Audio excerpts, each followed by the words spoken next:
The button has been pressed. Oh no!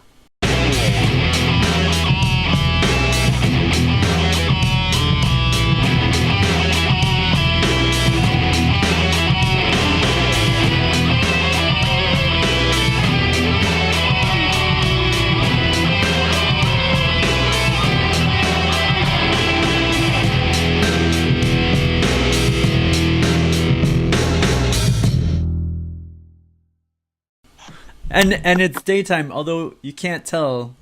Yeah, well, you can in your place. In my place, yes, but not for you. So I will be dramatically backlit today. Yeah. In my illustrious cave, I've got one window way up in the ceiling. So, yeah. In our cave, the basement, we have boxes and boxes of other people's stuff. Ah, yeah. Yeah, I don't know the square footage for that, so it's one of the plus sides of not having children. Is I was like, oh, I'm sorry, a basement? You mean my new office? Yes, I will. Yes, I will. Yeah, we should have built out some of that into like a basement or a study or something before we said, yeah, we'll store your shit. Jamie, the answer is always buy a self-storage unit. Yeah. Yeah. Yeah. Let's see. Has it been 2 weeks? Yeah, because we missed last week because you were feeling like shit. Yeah, which is never a good time to record. No, I was on a combination of hot toddies and NyQuil, which if you ever think, boy, we shouldn't be recording Brandon, it's full of bourbon and medication. That's hell, just admitting I was full of bourbon and medication is questionable content. Hot toddies. Toddies. Hottest toddies. Oh yes.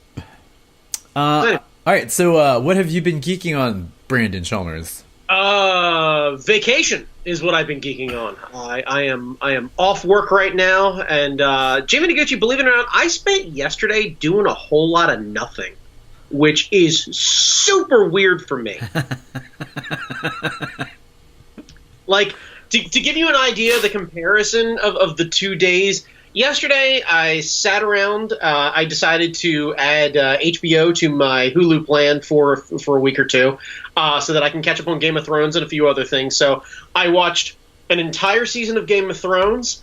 I played Super Smash Brothers. I made buffalo chicken in a crock pot, so it required zero effort. And then I went to bed. That's the sum total of my day. This morning, I was up at 5:30. I've already gotten a workout in. I've hung some blinds, made a Home Depot run. I dug a trench in my yard to try and get some drainage going. I've already done some laundry, restrung a guitar, and had lunch. So it's 2 o'clock right now, Eastern Standard Time.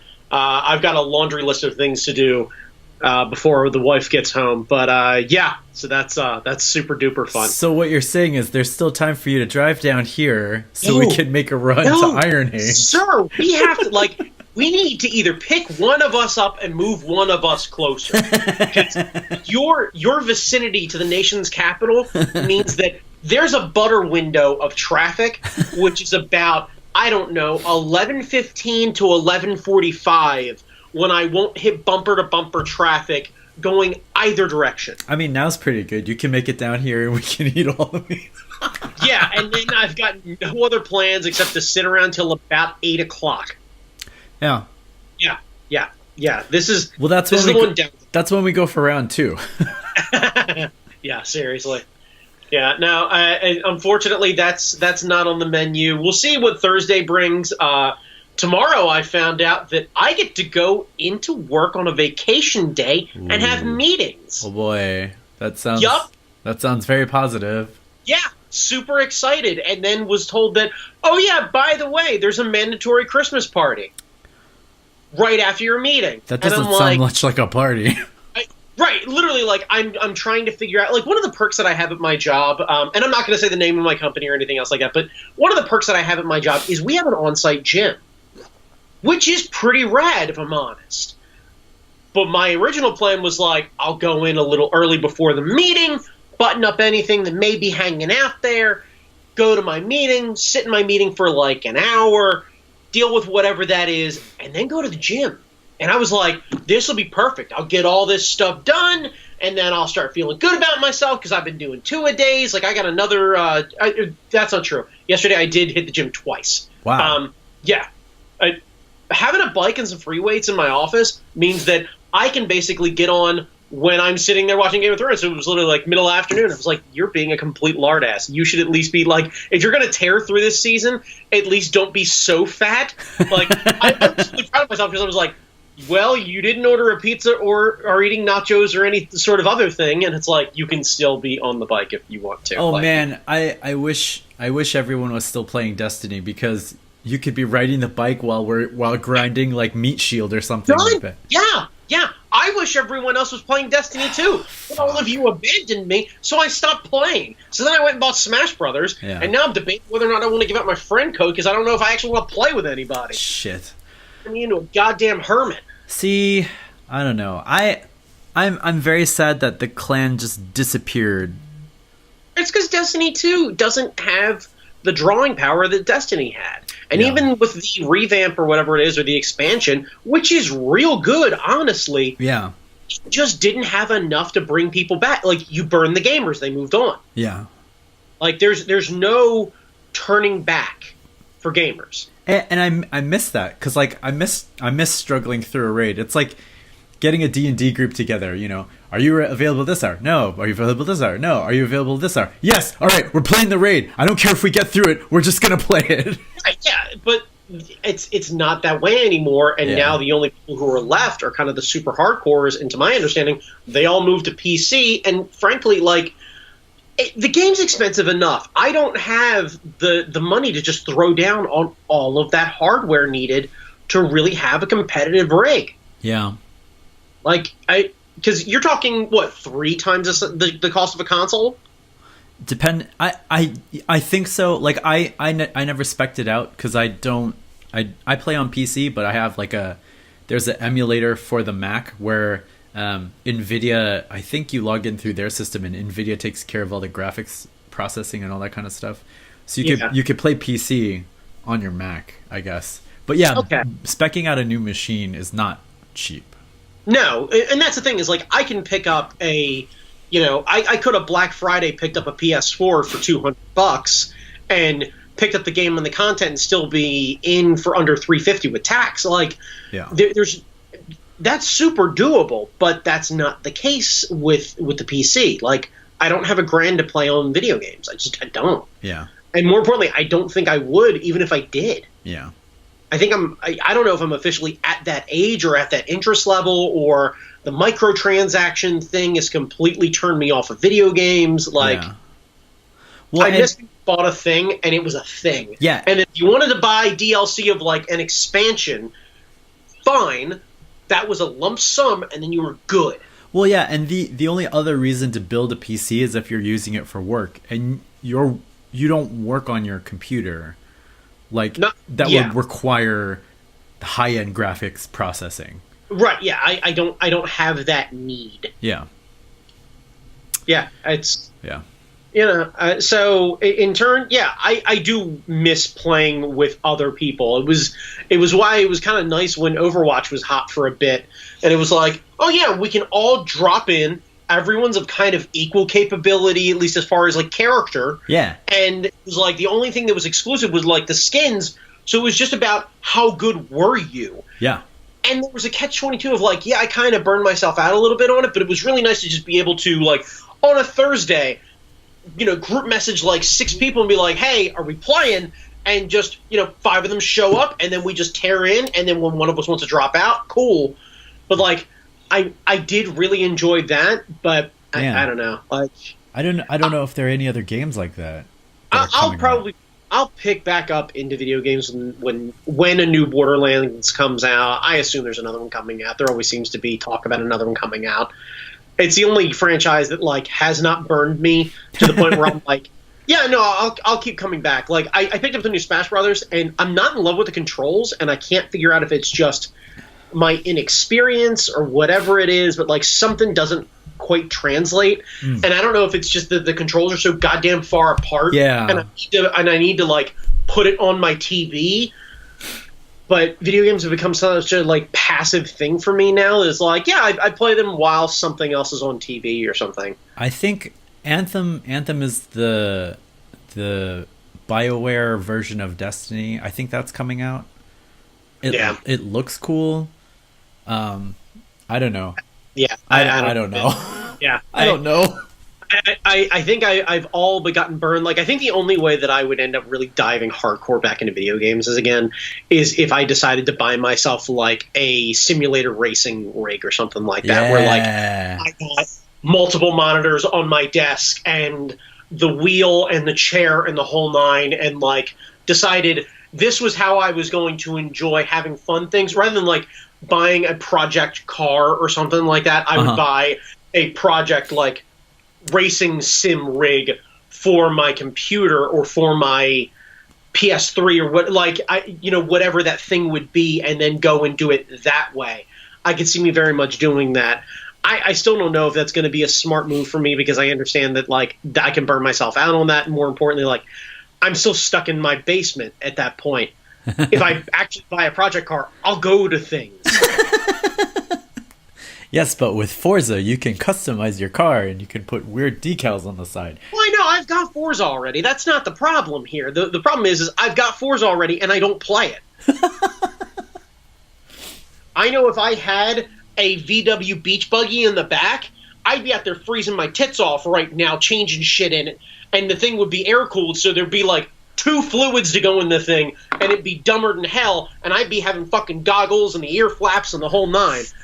I wonder if Bungie. So my brother works at Bungie, and in their office building they had a little arcade set up with like fighting games and all this kind of stuff. But they had like a fully kitted out car rig with like 15 fuck monitors. Like it was like the 3 monitors for the main screen, so you get that little parallax. Then 2 little dude monitors for the side view mirrors, and then another mini monitor for the rear view. For the rear view. And I was like, Brandon needs to come out, and we need to just do that. What do you? We should. My brother is turning 40 in March. Okay. I don't know if he's made any plans. Okay, cool. I'm turning 35 in March, so I officially won't matter to the demographics. But we should go visit him and force him to do fun things for his 40th. That sounds like a good plan. I have a history of forcing other people to do childish things for my birthday, so it'll be interesting to force other people to do childish things for their birthday. Yeah. I'll have a whole new city to play around with, though. Yeah. Well, I should have to get a real budget together. Yeah, I should talk to him. We should plan this. Yeah. That reminds me, I really need to drag all of you assholes to go, like, proper go-kart racing or something like that. Yeah. We need to do something dangerous. Yeah. I think they have go-karts out in Seattle. We actually did do go-karts in Seattle. I bet that would be cool. Yeah. Because I was thinking, like, something weird or different this year. Like, I know there's a defensive driver course where you go out with, like, a state trooper. Yeah, and they, like, have, like, a skid pad in the whole nine. And we get, like, a bunch of us to go out and just get sideways in cop cars. Yeah. Yeah. Yeah. Yeah. Anyway, so this is what I truly like to do. Is it dangerous? Is it kind of sketchy? Cool. I don't actually have to be home to anyone other than the dog and the wife. So if I die, like, it's some insurance shit. Like, yeah. Your insurance is paid up. Let's do this. Yeah. Like, that's what I'm saying. Yeah, I've got the policy. Like, the wife will live. Like, she'll be fine. She'll be sad for a while, but she'll be all right. Let's go do something sketchy. Yeah. Yeah. I'll see what if there is a plan. If there isn't a plan, we'll make him. Yeah. We'll make him. I like this idea. Anywho, what are you geeking out about? Besides the Draw Right Now shirt that I'm wearing, which you can purchase at drawrightnow.com, we're gonna do stuff with this fucking thing in 2019. We're gonna do stuff. I'm sourcing these things. We're learning about these. Yes. Pens are coming. Stickers. We're doing shit. I'm excited about the books. Yeah. It's gonna be good. As somebody who is a serious adopter to those books. Yeah, these are great. The pack that I got from this is these are from Scout Books. We haven't ordered custom ones yet, but they sent over a variety of different ones to test out colors and papers and stuff. So I'm very pleased with the size and the format and the feel. So I think the only problem I'm finding, and it's probably just a personal thing because I'm way too rough on things, I am tearing up my field notes books. That's what they're made for. They're made to be like used and tore up and like fucked up and shit. It's you're not supposed to be precious with them. You're supposed to just use them to get your ideas out. And so that's kind of what we want. All right, something because durable. I've got one that's upstairs. It's like I find myself flipping it over in my pocket so this way it doesn't adhere to my ass shape. I've got one here. I mean, this one Hazel's written in this. I've had to like paperclip new pages in here, Hazel drawing stuff like that. Even then, that's still worlds better than the one that I have. Like, I tear some things up, but that's kind of the point, like what you said. Yeah. The idea is to not be precious with them. They're designed to be carried around and used and jotted down, and like if you've got pertinent information with it, maybe that's something you keep in your phone or whatever it is. Like, I'm a real old school guy in the sense that like I like physically writing things down. Mm-hmm. So I've even moved away from like I paid for apps that are like to-do lists, and like Things is one of the apps that like I bought it for the Mac and I bought it for the phone. I was like, I'll go across platforms and I don't use it the way I really think I should. That's why these are great. Right, yeah, like I think there's something mental in my head where it was like, write the thing down and then when you're done with it, cross that out. And that is the most satisfying, like drawing that line through the task, most satisfying thing I can do. Yeah, so that's not what I'm geeking on, but I wanted to get the promo out there because we're working on building our brand. So I, despite my art style and despite like my weeby tendencies, I don't actually know shit about manga. And so I think it was last week, Shonen Jump, which is a big publisher in Japan, they have a version that they do here in the States. They announced that they're moving to a new business model for us here. So what they're doing is they're going to be releasing chapters for free online. And if you subscribe to Shonen Jump for like $1.99 a month, you get access to their entire English language backlog. Like, all like now. That's like thousands and millions of pages of just access to manga. So I'm not sure when they're doing this new business model. I think it's sometime in the new year. But I might actually start subscribing to Shonen Jump because it's like $24 a year for all the manga. Okay. Like basically all the manga. All the popular stuff that people have heard about, like Full Metal Alchemist and Attack on Titan and Naruto and One Piece, that's all published through Shonen Jump. Okay. So the fact that they're giving away free chapters is amazing. Chapters are usually 16 pages of comic. And the way Shonen Jump works, I think there's like a monthly jump and a weekly jump. Every week they put out this gigantic collection of like, cheap paper, cheap shitty paper, cheap ink. But it's like newspaper print, black and white, or whatever ink they find at the printer that day that works. Because sometimes the pages will be in red, sometimes they'll be in blue. But it's like a book of 300 pages of comics that you get a week. Okay. So they're going to be releasing free chapters for people on Sundays, and I think they're trying to get around the scanlations. That's what they call fan translations of manga. The scanlations. So people will scan them in and do their own translation and upload them for free. So, I mean, with this new business model, basically a webcomic model, there's no excuse for anyone to steal this shit anymore because you're getting it for free.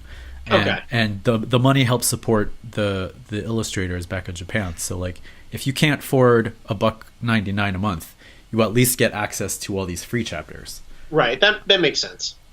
And I think it's kind of amazing. Like I haven't looked into Marvel or DC's online subscription models. The last time I saw it, like for Marvel, you did not get current issues until like a month or two after with their digital stuff.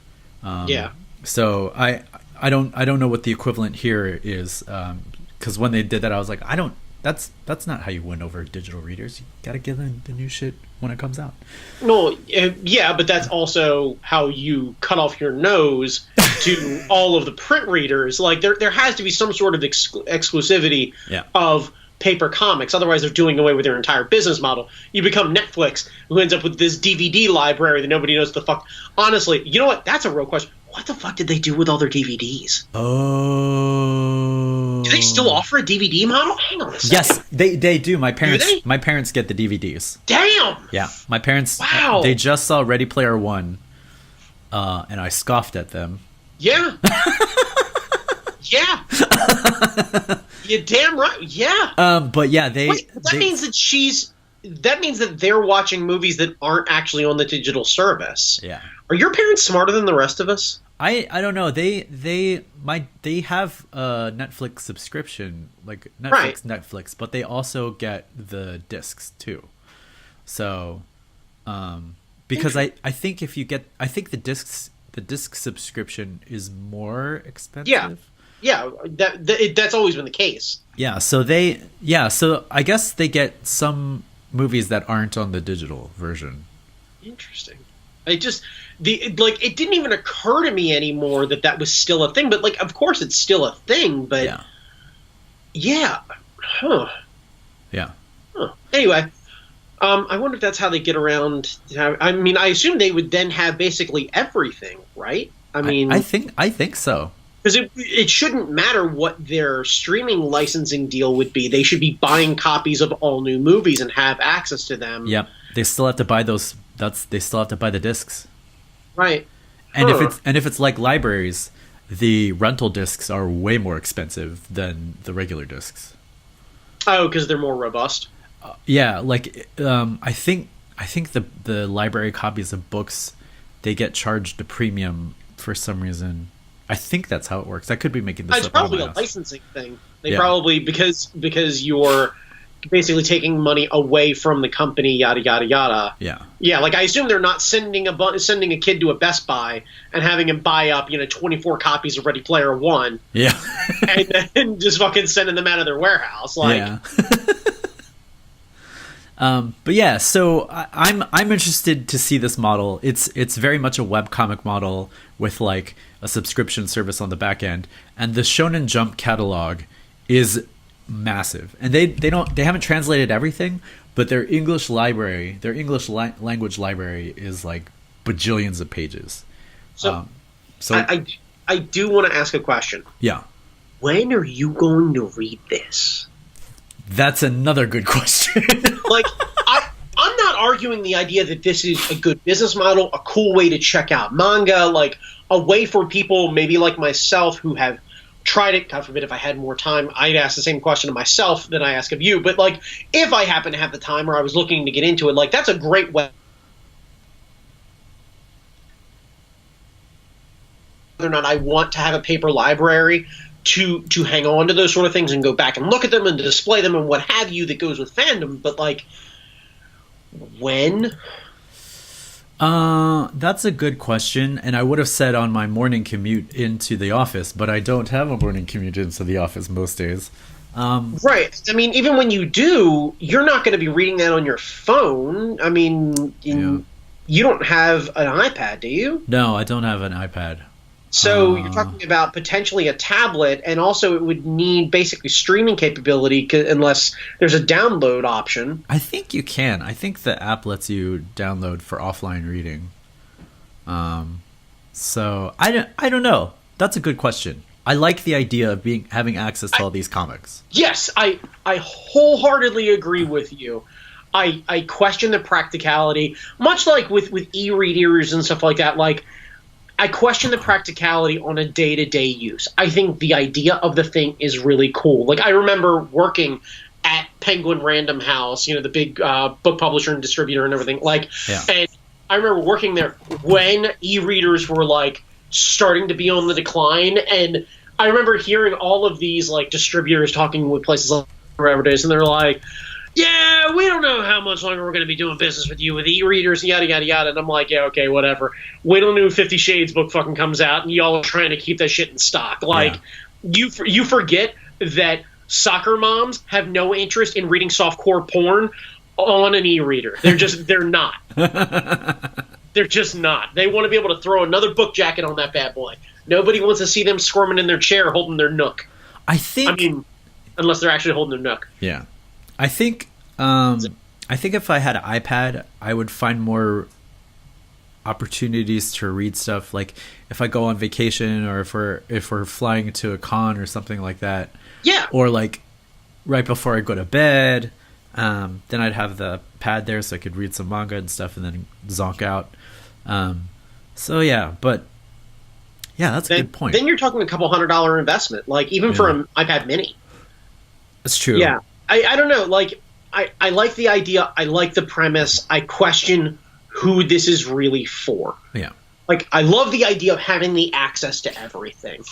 You know, if you've got a phablet like I do, you know, these big ass phones. Yeah. Sure, maybe. I don't know. Like I'd be curious what it looks like. Is it like panel by panel? Do I have to like physically hold my thumb over and use it almost like scrolling through an image? Like how does that work? You know, do I have pinch options? Like how do I view the art versus the panels? Like I read comics very differently than I read like web articles and stuff like that. Like, you know, when you open a splash page of a comic, and I don't know if manga even does splash pages, but like, okay, so like when you open a splash page, you want to be able to drink all that in. I think you lose that ability on here. Like I even remember doing comics digitally and feeling like I lost something when the way that the e-reader was set up, where like it would break it up by physical pages. Yeah. And like you see the thing and I'm like, okay, hang on, scroll, and then I like turn the iPad sideways, and I'm like scroll, and then I'm like, okay, hang on, lock the iPad's rotation, and then turn the whole thing sideways, so then I can slowly scroll in between and be like, oh, that's kind of cool. I see where they cut off the two parts, so it doesn't quite match up. So like, I don't know, like there's something to be said, and this is probably me being old man Chalmers, like. Comics and things of that nature, like comics especially, I feel like need to be read in a very like paper format, at least when they're done traditional style. Like if it's a webcomic or something like that, I get that it's designed to be read a certain way. Yeah. Panel by panel, it's very clean cut. Like it's rare if a webcomic is designed like a comic book. Yeah. So I think the last time I messed with Comixology, they have a guided reading version. So like there are two ways to read it. You could do page by page, or you could do the guided reading where they go panel by panel, and they do that kind of thing. Which I can see that. Which kind of works. But yeah, I mean, I think the audience is not us, because I prefer paper comics, you know, to digital stuff. Like I'll read digital if I have access to it. Right. If that's the only way I can access to it. But I much prefer having like a big collection in front of my face. Yeah. But I think the audience, at least for manga, is kids who are used to reading everything on a screen, or you know, consuming this stuff on a screen. So I think that's fair. And getting shit for free is awesome for these kids. I think they're just going to be expanding their market base. If it's not gigantic already, I think they're gonna. I don't know. I think it's a good move. It'll be interesting to see if it's profitable for them. I can see that. Goddamn, Jamie Noguchi, I just came up with a product idea. So people are dumb, yes. Right? We know people are dumb. Yes. So if I've learned anything from my recent podcast history and what have you, is people don't have a firm grasp of history. Right. And history can be super fucking interesting. Like between the story of like, you know, the movie The Revenant, based on an actual story of an actual dude. I wonder if there's a way to like take those little field notes books and have a version of a historical story where you learn like, hey, this is where the civil rights blah, blah, blah came from. This is the history of Roe v. Wade. This is the history of Spiro Agnew. This is the history of yada, yada, yada, yada. Like and like a history cliff notes or something like almost, that. Yeah, I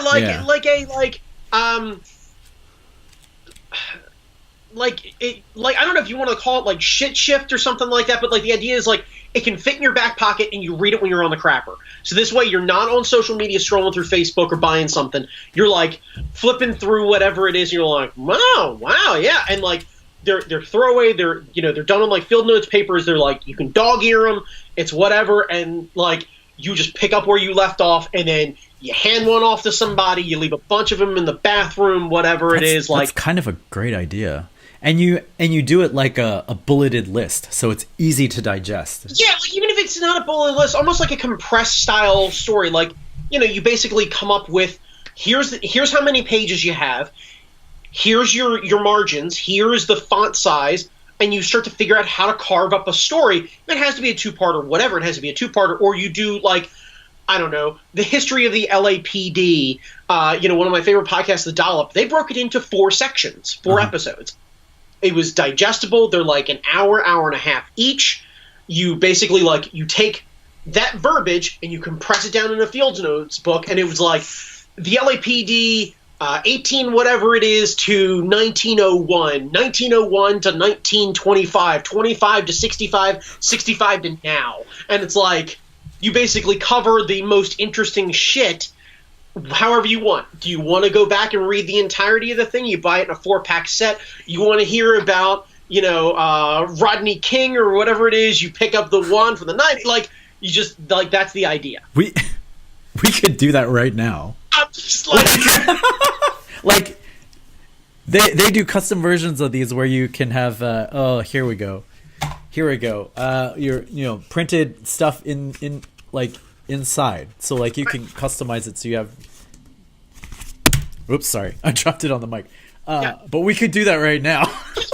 Like, we come up with a clever thing and we just educate people about whatever the pertinent thing. Like, what's spurring my brain from this, it goes back to, again, I talked about this before. If you haven't been listening to Bagman, I just finished it. It was amazing. It's super fucking good. It tells the story of former Vice President Spiro Agnew, who a lot of people think got busted for tax fraud or during part of the Watergate investigation, and come to find out he's his own special version of asshole who was taking bribes in the fucking White House. Like, some asshole shows up and hands him an envelope full of money. Yeah. And the not cool part, if you're from the local area where I am in Baltimore County, he actually was the elect representative for the district that my house sits in right now. Now, I know that my grandparents' house was literally on the other side of the alley of where I currently live, which means because he won in a landslide and I looked at the electoral map, there's a good chance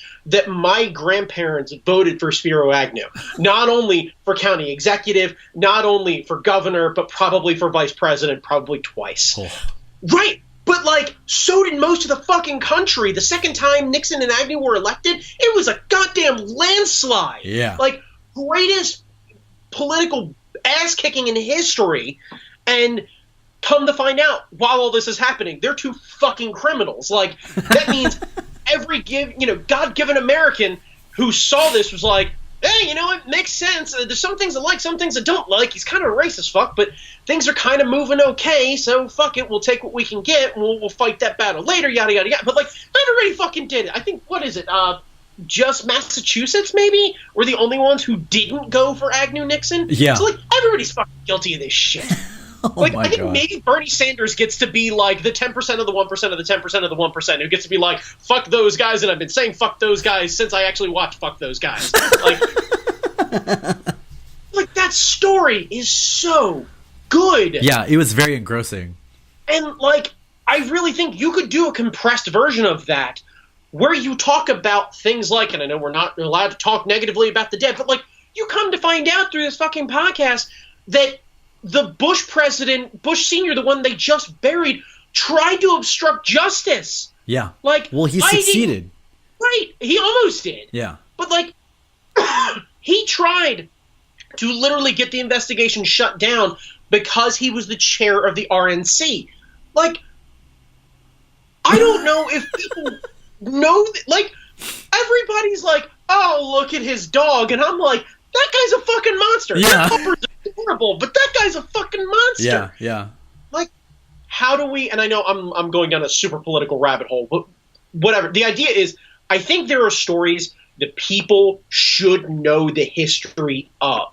Like, documented, cleanly written, historical notes taken from the actual people, you know, like, not skewed one way or the other, and just laid out the facts. Here's what happened. Yeah. There's no argument about what happened. And here's how you should educate yourself. Know the following things happened, yada, yada, yada, in this way. Do you take something from it? Do you not take something from it? That's up to you. But, like, you have the ability to learn about whatever it is. We could very easily do that. Also, we live, like, right down the street from the National Archives. Yeah. So if we need to get access to primary source documentation, like, it is easy for, like, I went to school as a history major. University of Maryland, College Park, history. I went to art because I realized that I got drunk one night and I wrote a term paper and I got a B on it, and I was like, well, fuck this. So I decided to draw for a living. But I mean, okay, I think you're actually making more than you would, and my understanding is it's really hard to get hired as being a history teacher right now. Well, I was going to be a lawyer, but not Jesus Christ, but not the high paid kind of lawyer, the nonprofit pro bono work for every sobbing case. Like, I was going to be. You were going to be fucking Daredevil. You were going to be Matt Nelson Murdock and Murdoch. Yeah. I was going to be Nelson and Murdoch without the money. God I damn. have no money. But, like, Brandon, we could easily do this. Like, right publishing on these is easy as fuck. We just send them the file, and they're like 38 pages of shit. You know, we could do a series on. We could do a series on the arts. We could do a series, like, you know, when Stan Lee died, everybody was talking about all these amazing things that he created, leaving out all his co-creators. So, like, you know, the history of Spider-Man would be amazing. Like, how it was created and like, you know, an unauthorized biography of how that was created, or some, you know, just highlighting all of these things in history that get lost because it's not now, it's not new, it's not flashy, it's not easily digestible.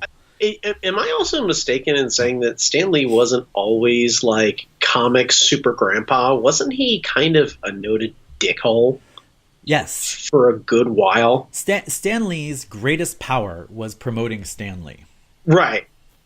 So I wonder if you're going to lose your audience with a Stan Lee, like, true facts sort of thing. Like, well, it wouldn't. You end up becoming like the Neil deGrasse Tyson of comic books, where you're like, okay, now I understand that Stan Lee is everybody's grandpa, but hang the fuck on, all right? Well, that's why you would have to frame it as, like, this is the origin of Spider-Man. This is how Spider-Man came to be. I got you. And, like, you would focus it on specific characters. Like, gotcha, bait and switch. Yeah. So, you know, it wouldn't be Stan Lee is a shill that takes all the credit. It would be, these are all of the people involved with the creation of Spider-Man. Right, okay. And, yeah, so Stan Lee's not the Fred Durst of comics. Right. He's like, it's the history of Limp Bizkit. Yes. And then you're like, oh, okay, right on. Well, I'm curious about this. I watch a lot of Behind the Music, so this is bound to be okay. Yeah, or, like, you know, I was immediately thinking when you were talking about this, I was like, I could do a series of these on Kamen Rider, and, like, this, like, do a digest version of every writer show. Oh, Jesus Christ. This form. And, you know, I have friends that could help me research that shit, and we could just start putting shit out. Like, maybe this could be part of the Draw Right Now thing. Part of the right in Draw Right Now? Yeah, like, we put a series of these things together, and, you know, along with our own branded Draw Right Now things like this. Like, we're going to have these for people to just, you know, work their thoughts out and draw stuff in them. But, like, if we had a series of these, like, mini publications, I think that would be fucking amazing. I think we should totally do that. Let's pick some topics and let's do that. Okay. We can start with, like, draw related things. I'd like to do a history of Spider-Man. Yeah, I think that would be really great. I think because when you think comics, even before the movies, Spider-Man, Batman, Superman, like those are the Spider-Man to me has always been comics. Fuck, how do we sell a history of Spider-Man without broaching copyright shit? That's a problem for later on. I think you can write like it would be like Comics Journal or like Wizard or anything like that. Like if it's a journalistic thing, I don't think you need to worry about stuff like that. Okay. As long as we're not taking artwork from unauthorized publications, like and it would probably be mostly text based, and I could do like really shitty scribbles. Yeah, we could have you do some quick sketches or whatever it is. Yeah. But I think you can write about stuff. I don't think you have, as long as you're not taking artwork that's already created for Marvel Disney. I think you can write about them. We'd have to make. But I like this idea. I like this idea a lot. Okay. All right. What were we supposed to talk about today? Well, I think I may have fucking sidetracked. We got sidetracked, like we got sidetracked last week, but last time. But I had a thing, but I think we've gone 40 minutes, which is like a pretty good episode. So okay. But yeah, let's talk to Phil and just write down our idea and put a pin. We're going super inside baseball, dropping names and stuff like that of people that people don't realize. It's fine. It's fine. Yeah. It's like any other podcast. It's fine. Yeah, go ahead and head to the Digital Pimps. Buy yourself a T-shirt or 3. Yes, and they also have exclusive con shirts that they release every year. So I know. Watch out for the exclusive San Diego Comic-Con shirt that they're going to do this year. I don't know what it is going to be. I am super sad that I am now too thin for my Rocket Raccoon shirt. Oh no! Because it used to be my favorite thing, and then I let it go. I think my wife has it now. Aww. But yeah, it's so sad. Guys, can you do like a limited rerun of like your favorites or God damn it! Hang on. I don't know if he'll actually listen, but like, do a goddamn TeePublic site of your old Comic-Con exclusive things. Like, once it's a year old, throw the image up there and just try and make some free money. That's a good idea. We should talk to Phil about that stuff. Yeah, I would hope that Phil listens. I know he doesn't listen, but I would hope that Phil listens. Come on, Phil. God damn it, Phil. One job. Yeah. So yeah, I think it's a great idea. I think we could start with like entertainment stuff that we actually are familiar with, like things we're familiar with. Super not. Or super not, but at least in our sphere of whatever. And go from there. Yeah, I think this is going to be the project, Jamie. I think we're going to figure out what's going on. I think we're going to end the recording, and then you and I are going to have a 20-minute conversation, and we're going to put some notes together. And I think we're about to start another project. Hooray! More businesses! Woo! Brandon Chalmers, where can people find you? They can find me on Instagram at @thatguychalmers. I have a Twitter feed. I don't check it. I'll probably end up deleting the whole thing. I'm basically just squatting on it because it has my name on it. Type Brandon Chalmers into a Google machine. You'll find me. More importantly, type Super Art Fight into a Google machine, and you'll be able to find not only superartfight.com, not only all of us on social media, but you will be able to find us at the Autobar on December 15th in Baltimore, Maryland. Virginia. What are we calling it? 37th Annual Holiday Hootenanny. Yeah, damn right it is. Kids, it's going to be a celebration of America, of the holidays, of freedom in America and the holidays. It's going to be actually a completely safe space, and we'll probably end up pissing off people who actually enjoy America and freedom and the holidays and yada, yada, yada. But you should come out. I promise there won't be any country music, but we'll definitely make a mockery of it. It'll be a hell of a lot of fun. We need to tell Ross to bring his banjo, because apparently he can play his banjo. Bullshit, he can play his banjo. He's had that banjo. Yeah, no. He's had a banjo for forever. I have never actually seen him play said banjo, and I have no idea if he actually has the ability to strum anything. Because frankly, if we've had a holiday show leading up And we've been all cutting promos for said holiday show. By the way, the 2 that got released for Stompin' On today, you'll probably see them. This would have been the other day, whatever it is. Super Art Fights, all social media for all the Stompin' On stuff, are great. Where's Ross Nover picking himself out a little ditty? That's true. Like, where's you know? That's I'm true. looking for a little pickle and Dixie. Like, well, tell him to bring the banjo, and I'll play the fucking banjo. Music virtuoso Jamie. Do I know how to play banjo? No, but I know how to tune to a fucking open chord. So fuck it. I can hear this already. You're going to immediately throw away all the basic tuning. You're going to put it suddenly into a rock tune. Yeah, and you'll just be playing power chords. Like, I'll see you over there, and you'll be strumming out Smoke on the Water in fucking banjo.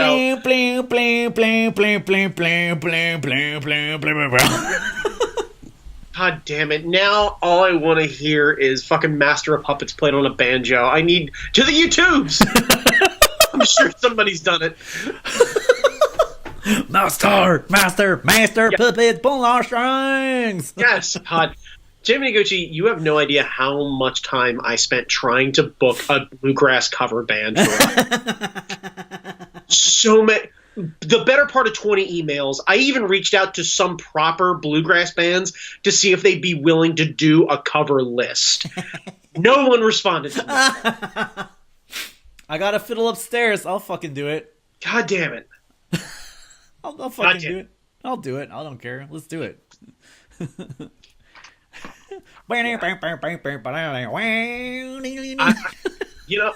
Honestly, I'm more interested in you doing a fiddle version of Bust Out Brigade to start the show than I ever was in Ross Nover picking a banjo. Like, yeah, there needs to be Jamie fiddling Noguchi. I gotta see if I have my bow. If any of my bows are haired, could make this happen. Oh! How? Just hold a microphone and I'll just I am good with that. Like, solo spotlight right on Jamie Noguchi, me hanging over him with a microphone. I'll check out my violins, see what state they're in. I might have to go shopping for some strings and get a bow rehaired, but we'll see what happens. Maybe. Might have to take a trip down to Potter's Violins in Bethesda, Maryland. By the way, I absolutely love how bad ideas come together last minute for all art fight shows. We have months leading up to these shows. We could be talking all this out. We're now, let's see, it's Tuesday. Yeah. The show is Saturday, and you're like, maybe I'll get a bow restrung and I'll learn how to play Bust Out Brigade. Like, I love the idea of you. Oh, you don't forget how to play a violin. It's just right. You know. Oh, is that how that works? It's yeah. Okay.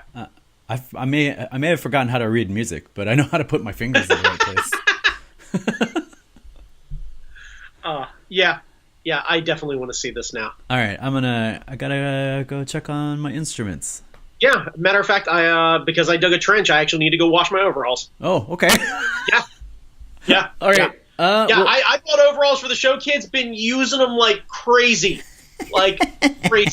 I feel like an idiot. I should have been embracing my inner redneck for years now. I'm over here like a mook, swinging a hammer while I'm pulling up my pants when I'm realizing denim could be just solving my problems right now. Just denim suspenders.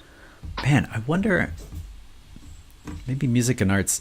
I don't know how long it takes to rehair a bow, but maybe I could just pick up a shitty one at Music and Arts Center. Sure, the Googles will tell you. Yeah. Anywho, yeah. All right. Yeah, let's go do that. All right. See you later. Bye, kids. Go make a thing like us. Yeah.